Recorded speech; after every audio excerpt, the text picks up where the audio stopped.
یہ کہانی نہیں سچا واقعہ ہے میرے بیٹے اور بہو کا۔ آپ لوگوں کو سنانے کا مقصد یہ ہے کہ اس سے آپ سبق حاصل کریں۔ میرا نام علیزہ ہے، عمر 45 سال ہے، لیکن دیکھنے والا سوچے گا کہ 30 یا 35 سے زیادہ کی نہیں ہوگی۔ اس کی وجہ یہ تھی کہ میں اپنے جسم کا بہت خیال رکھتی ہوں۔ اچھی خوراک اور روزانہ کی ورزش معمول کا حصہ ہے۔ اس لیے میرے بڑے بیٹے کی شادی ہونے کے 3 سال بعد بھی میں دلکش نظر آتی ہوں۔ یہاں تک کہ آج بھی میں کسی شادی یا تقریب میں جاؤں تو لڑکے اور مرد میرے آگے پیچھے پھرتے ہیں۔ خیر یہ بات میری نہیں بلکہ میری بہو بیٹے کی ہو رہی ہے تو معاملہ کچھ یوں ہے کہ 3 سال پہلے میرے بیٹے کی شادی پسند سے ہوئی تھی، لیکن ابھی تک ان کے آنگن میں کوئی پھول نہیں کھلا تھا۔ میری بہو اور بیٹا اس معاملے میں پریشان رہتے تھے۔ میں اکثر ان کو سمجھاتی تھی اس میں فکر کی کیا بات ہے۔ میرا اپنا پہلا بیٹا بھی شادی کے 3 سال بعد ہوا تھا، لیکن وہ اس مسئلے کو لے کر کچھ زیادہ پریشان تھے۔ رات کو جلدی کمرے میں گھس جاتے اور صبح دیر تک کمرے سے باہر نہ نکلتے تھے۔ خیر میں نے اب ان کو کچھ سمجھانا چھوڑ دیا تھا، وہ اپنے حال میں مگن تھے۔ لیکن کچھ عرصے سے میں ایک بات نوٹ کر رہی تھی کہ ہر جمعے کی رات کو میرا بیٹا باہر صحن میں سوتا اور بہو کمرے میں اکیلی سوتی تھی۔ صبح جب وہ کمرے سے باہر آتی تو اس کی آنکھیں سرخ ہوتی اور حالت ایسی ہوتی جیسے وہ کئی دنوں کی بیمار ہے۔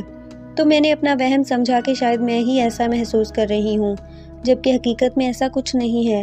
لیکن اگلے جمعے کو میں نے دوبارہ یہی بات نوٹ کی تو میرا تجسس انتہا کو پہنچ گیا کہ یہ دونوں تو سارا دن اور ساری رات ایک دوسرے کی جان نہیں چھوڑتے، تو جمعے کی رات کو ایسا کیا خاص ہوتا ہے کہ وہ دونوں ایک کمرے میں سونا تک پسند نہیں کرتے۔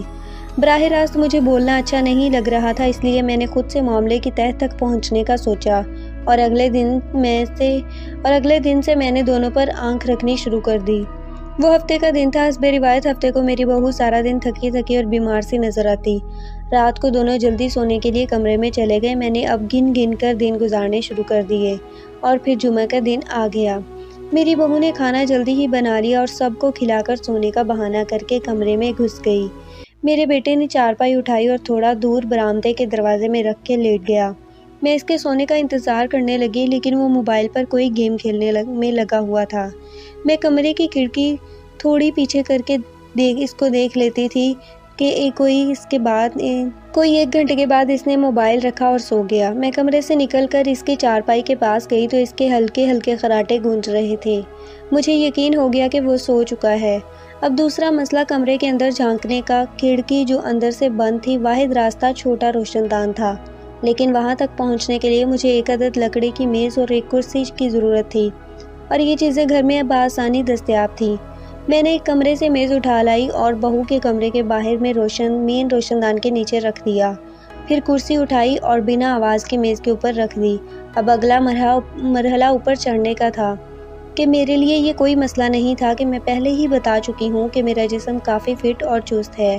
میں نے میز پر پاؤں جمایا اور اگلے ہی لمحے میں کرسی پر چڑھ کر کھڑی ہو گئی۔ پھر جیسے ہی میں نے کمرے میں جھانکا میں حیران رہ گئی۔ میری بہو بستر پر الٹی طرف منہ کر کے آنکھیں بند کر کے بیٹھی منہ میں کچھ پڑھ رہی تھی اور بار بار پھونک مار رہی تھی۔ کچھ دیر بعد اس نے وہ ہڈی اٹھائی اور اپنے جسم پر پھیرنے لگی۔ اس دوران سانس پھولی ہوئی تھی کیونکہ یوں لگ رہا تھا کہ وہ برسوں کی بیماری تھکی ہوئی ہے۔ میں جان چکی تھی وہ کیا کر رہی تھی۔ میرے خیال کے مطابق وہ اولاد کے حصول کے لیے کالا علم پڑھ رہی تھی۔ نہ جانے وہ کس کے پاس گئی تھی اور کہاں سے یہ سب کچھ سیکھ کر آئی تھی، لیکن جو بھی کر رہی تھی بالکل غلط کر رہی تھی۔ میں خاموشی سے نیچے اتری اور کمرے میں جا کر سو گئی۔ اگلے دن میری بہو کی آنکھیں بہت سرخ لیے کمرے سے نکلی اور کچن میں کھانا پکانے گھس گئی، لیکن میں نے اس کو آواز دے کر روک دیا اور کہا کہ اپنے شوہر کو لے کر فوراً میرے کمرے میں آ جاؤ۔ 5 منٹ بعد وہ دونوں ہاتھ باندھ کے میرے سامنے کھڑے تھے۔ فاروق، تم ہر جمعے کی رات کمرے میں اپنی بیوی کے ساتھ کیوں نہیں سو سکتے؟ میں نے سیاحت اور درشت بھرے لہجے سے اپنے بیٹے سے پوچھا تو وہ گھبرا سا گیا۔ بہو فوراً بولی کہ امی جان میں بتاتی ہوں۔ میں نے اس کو ہاتھ کے اشارے سے بولنے سے روک دیا اور اپنے بیٹے سے کہا کہ تم جواب دو۔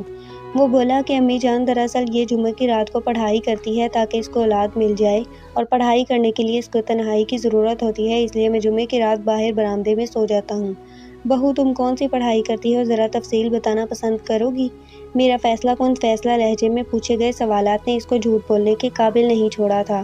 اس نے مجھے جو تفصیل بتائی اس کے مطابق وہ کسی غیر مسلم جوگی بابا سے کالا علم سیکھ کر اس کا ورد کرتی تھی۔ اس کا فائدہ تو کچھ نہیں ہوا تھا، لیکن میری بہو کے چہرے کی شادابی ختم ہوتی جا رہی تھی۔ یوں کہہ لے کہ وہ مجھ سے بھی بڑی لگنے لگی تھی۔ میں نے ان کی کلاس لی اور کہا کہ اگر ایسا عمل کرنا ہی ہے تو آج ہی گھر چھوڑ کر چلے جاؤ اور اپنی زندگی اور دین سے جتنا کھلواڑ کرنا ہے کرتے رہو، لیکن آج کے بعد کم سے کم اس گھر میں قدم مت رکھنا۔ میری بات سن کر وہ رونے لگ پڑے اور معافی مانگنے لگے کہ ہم سے بھول ہو گئی ہے، ہمیں معاف کر دیں، اب ہم ایسا کوئی قدم نہیں اٹھائیں گے جو ہمارے دین کے خلاف ہو۔ میں نے دونوں سے وعدہ لیا اور آئندہ اپنی ساری حاجات ایک مالک سے مانگنے کا کہا۔